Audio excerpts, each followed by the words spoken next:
hay cada movida en el femenino. Las profesionales vivían del fútbol femenino. Sí, pero claro. Pero solo las profesionales. Claro. O sea, que el fútbol femenino en 10 años ha evolucionado una barbaridad, pero hace 10 años Era un drama. era un drama. Sí, sabía jugar, pero de lo que yo sabía, no de que me habían formado. Se han aprovechado mucho, no sé si hasta el día de hoy, espero y deseo que no, sé que lo hacen aún a muchos porque... El fútbol femenino, a mí me han hablado poco del fútbol femenino, pero lo que me han hablado es que hay cada movida en el femenino, o sea, a nivel de vestuarios, a nivel de compañeras, a nivel de incluso staffs y... O sea, yo no sé si es rentable o no, pero para chisme da Eso histórico, seguro. o sea, es una barbaridad la cantidad de cosas que pasan entre todas y movidas y... Sí, pero también creo importante decir, pasan muchas cosas. A día de hoy ya no tanto, antes era más porque era lo raro. Bueno. A ver, siempre hay movidas, en plan bien y mal, de vestuario. Pero hemos sufrido mucho en el femenino por temas... ¿Cómo decirlo? Abusos de poder. Dentro del femenino. Sí. Dentro de entrenadores, con jugadoras, directivos con jugadoras, tal. Se han aprovechado mucho, no sé si hasta el día de hoy, espero y deseo que no, sé que lo hacen aún a muchos porque obviamente seguimos todas en contacto y se escuchan cosas, pero al final venimos de posiciones bastante más desfavorables cuando eres jugador. Al final tú cuando te dice algo el entrenador lo haces. Claro, pues no es lo mismo que te diga juega aquí, que te diga o vienes a cenar conmigo o no juegas. Claro, esas situaciones los hombres no las viven y nosotros hemos vivido muchas situaciones así un poco desagradables, por así decir. Entonces, eso es un tema... No, es un tema que, al menos como nosotros yo no lo tengo normalizado, porque a mí, más, si el entrenador decía ven a cenar y no vienen, mejor, porque así pagan uno menos el club, ¿sabes? Claro. O sea, no es una cosa que lo imagino. O sea, estas cosas... O sea, Y nosotras, hasta que lo vives. claro, pero ¿en qué afecta? O sea, más allá de eso, ¿en qué situaciones más puede pasar? O sea, en plan, el míster, oye, entiendo que míster masculino, un hombre. Sí, suele O sea, ¿pasa también con mujeres o no? Yo no he vivido con mujer ninguna situación, ni me ha llegado ninguna situación así Y aparte de hoy de cena, ¿en dónde más se demuestra o pasan cosas de poder? En tema de amenazas con minutos, eso ya para partir. Luego, en temas de acercamientos de maneras que no harías con jugadores masculinos. Pero claro, estás hablando al borde de denuncia.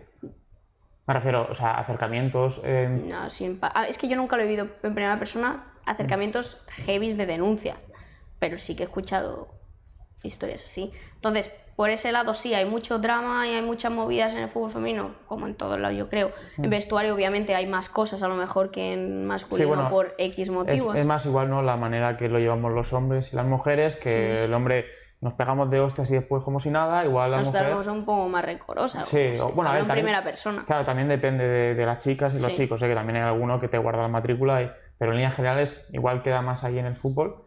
Pero claro, estas cosas externas en el masculino No pasa. siempre hay movidas con repres, siempre hay movidas con el entrenador que te putea, pero no llegan al extremo de... Claro, el femenino también te iba cambiado mucho. Yo cuando estaba no tenía en repre nadie, tenía Claro, repre una, dos. Porque antes, en tu época, o sea, para que... Época, qué vieja, A ver, pero me refiero, en el formativo del femenino, o sea, antes era muy diferente. las profesionales vivían del fútbol femenino. Sí, pero claro. Pero solo las profesionales. Claro.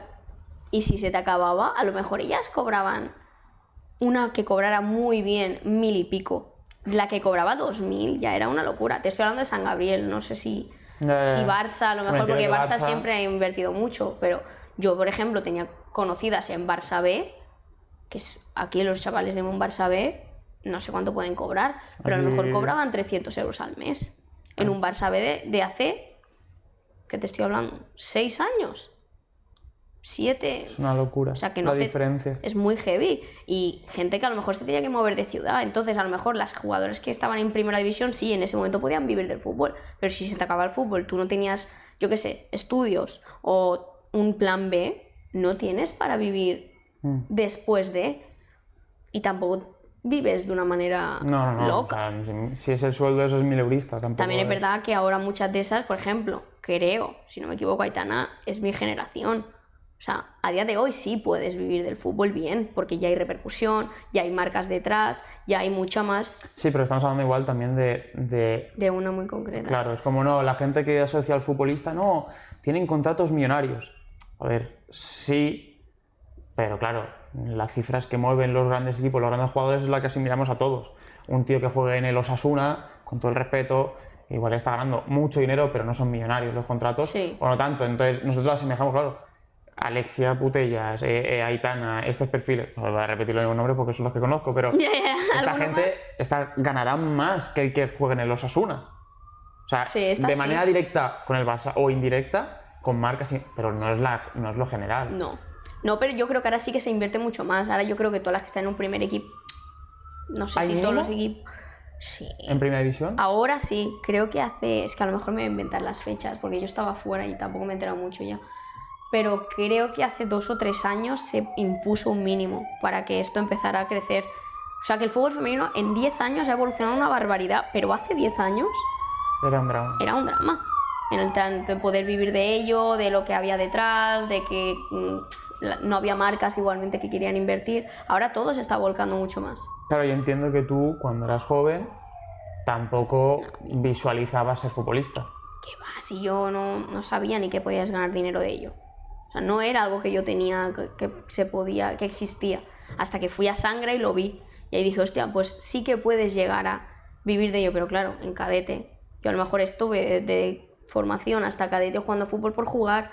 Yo me acuerdo de entrenamiento. O sea, no me han formado como un niño de decir, yo qué sé, se pasa así, de colocación, posicionamiento. Yo jugaba por jugar. Entonces empecé a aprender eso con 13, 14 años. Y ya es un poco tarde. Sí, a ver, sí. Entonces, sí, sabía jugar, pero de lo que yo sabía, no de que me habían formado hasta esa edad. Entonces empezamos a formar, yo hablo personalmente, me empecé a formar pues eso, a los 13 años. Y llegué hasta, bueno, lo que era entonces nacional, que antes era primera, reto y nacional. O sea, ahora sería un segunda ref. Como una tercera división, ¿no? Sí, tercera división. Y de ahí te vas a Estados Unidos. Sí. ¿Qué pasa? ¿Por qué? Claro, bueno, en realidad, por X motivos yo necesitaba salir de mi casa, necesitaba cambiar mi vida y mi familia, pues vengo de una familia humilde, tampoco me podía permitirme a vivir fuera por mi cuenta ni tenía como un bolsillo, así decir, para poder yo vivir de eso. Y tenía un par de amigas que estaban estudiando en Estados Unidos con becas, pero claro, amigas que vienen de familias de bien. Sí. Entonces yo pensaba que era porque les habían ayudado sus familias y por preguntar y empezar a informarme me dijeron, no, tía, hay también opción de que te den una beca por el fútbol, te puedan becar y puedas irte a estudiar allí. También. Sí, en Estados Unidos yo aprendí, allí sí que se invierte mucho por el fútbol. O sea, no sé si de siempre, pero las que juegan en la MLS pero femenina, que es la no me acuerdo quién es da igual, la Liga Femenina de ella, Primera División, allí sí que invierten, o sea, ya viven del fútbol. Pero claro, para llegar ahí tienes que pasar un draft, tienes que llevar una formación, bueno, tienes que haber pasado muchos pasos, muy difícil llegar ahí. Y me empecé a informar de si podía conseguir esto y la mayoría se van con una agencia. ¿Qué pasa? Que tú tienes que pagar a la agencia una cantidad bastante alta y yo no me lo podía permitir en ese momento.